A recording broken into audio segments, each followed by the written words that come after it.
बिस्मिल्लाहिर्रहमानिर्रहीम। आज के टॉपिक में हम वैक्यूल को डिस्कस करेंगे। सबसे पहले हम इंट्रोडक्शन को देख लेते हैं। The most conspicuous compartment in most plant cell is a very large fluid filled vesicles called a vacuole. Plant cells में सबसे ज़्यादा कॉन्स्पिक्यूअस कंपार्टमेंट जो होता है वो एक लार्ज फ्लूइड से भरा हुआ वेसिकल होता है, जिसको हम वैक्यूल का नाम देते हैं। They may be several vacuoles in a single plant cell. एक प्लांट सेल में एक से ज़्यादा वैक्यूल्स मौजूद हो सकते हैं।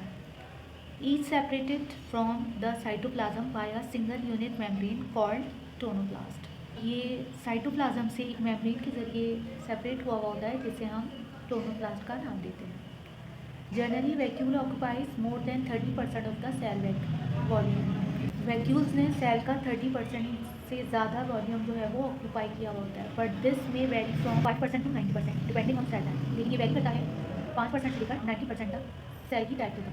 Generally plant biologists don't consider vacuoles to be part of cytoplasm, they tend to consider nucleus vacuoles and cytoplasm. Nucleus को अलग से एक ऑर्गेनेली समझते हैं, इसी तरह से ही वैक्यूल को भी एक अलग ऑर्गेनेल के तौर पर सेल में तरीके से एक लार्ज सेंट्रल वैक्यूल मौजूद होता है जो एक सिंगल मेम्ब्रेन से कवर हुआ होता है, जिसे हम टोनोप्लास्ट का नाम देते हैं।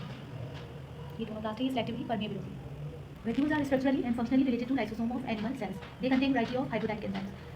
वैक्यूल्स जो है वो स्ट्रक्चर में भी और फंक्शन में भी एनिमल सेल्स के लाइसोसोम से रिजेबल होते हैं। इनके अंदर बहुत सारे हाइड्रोलाइटिक एंजाइम मौजूद होते हैं। हाइड्रोलाइटिक एंजाइम्स मतलब डाइजेस्टिव एंजाइम, जो किसी भी चीज़ के अंदर हाइड्रोजन को ऐड करके उसकी डाइजेशन में इन्वॉल्व होते हैं। Vacuoles usually contain sugar, salt, acid, nitrogenous compound such as alkaloids and anthocyanic pigments. Vacuoles के अंदर शुगर मौजूद होती है, सॉल्ट मौजूद होता है, acid nitrogenous compound such as alkaloids, ऐसे नाइट्रोजनस कंपाउंड जो एसिडिक नेचर के होते हैं जैसे अल्कलॉइड्स, और एंथोसाइनिक पिगमेंट्स मौजूद होते हैं। The pH of vacuole is as high as 9 to 10 due to large quantity of alkaline substance, और as low as 3 due to accumulation of acid। Vacuoles की pH जो होती है वो 9 से लेकर 10 तक होती है, क्योंकि इसके अंदर बहुत सारे अल्कलाइन सब्सटेंसेस मौजूद होते हैं, और 3 से कम भी हो सकती है, क्योंकि इसके अंदर एक्यूमुलेशन हो सकती है एसिड्स की। ये जो आपको जो है स्ट्रक्चर नजर आ रहा है, ये वैक्यूल है। आप देख लीजिए कि इसकी वजह से इसने सेल का कितना लार्ज पोर्शन जो है वो ऑक्यूपाई किया। Function act as a storage organelle for both nutrients and waste products. ये स्टोरेज ऑर्गेनेली के तौर पे काम करता है, और ये मुख्तलिफ न्यूट्रिएंट्स और वेस्ट प्रोडक्ट्स को स्टोर करके रखता है। Vacuoles can store many types of molecules इस पर्टिकुलरली हार्मफुल सब्सटेंस। वैक्यूल जो है वो ज़्यादातर हार्मफुल सब्सटेंसेस को अपने अंदर स्टोर करके रखता है। Vacuoles of rubber plant act as site of rubber storage. Rubber plants में जो वैक्यूल्स मौजूद होते हैं वो अपने अंदर रबर की स्टोरेज करके रखते हैं। Certain anti nutritional factors like trypsin inhibitors, protease inhibitors are present in vacuoles. बहुत सारे एंटी न्यूट्रिशनल फैक्टर्स हैं, जैसे ट्रिप्सिन इनहिबिटर्स, ट्रिप्सिन एंजाइम को इनहिबिट करने वाले फैक्टर्स, और प्रोटीन एंजाइम्स यानी को इनहिबिट करने वाले फैक्टर्स, वो भी वैक्यूल्स के अंदर मौजूद होते हैं। यानी कि ये प्रोटीन पे वर्क नहीं कर सकते। प्रोटीएज इनहिबिटर्स, प्रोटीएज जो है वो प्रोटीन पे वर्क ना करे, और फिर प्रोटीन जो है वो डाइजेस्ट होकर न्यूट्रिशनल रिक्वायरमेंट पूरी ना कर सके, और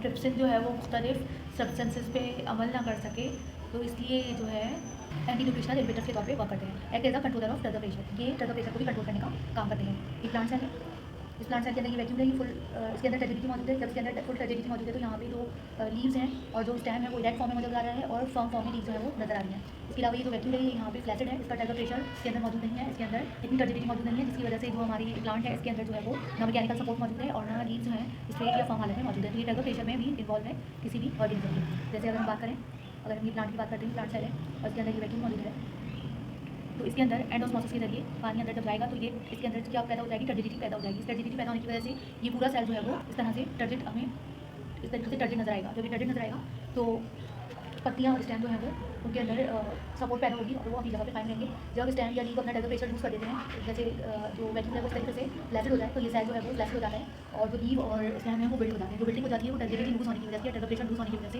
जब वैक्यूल्स अपना टाइप प्रेशर लूज कर देते हैं तो लीव जो है वो बिल्ड हो जाती है और स्टेम जो है बिल्ड हो जाता है।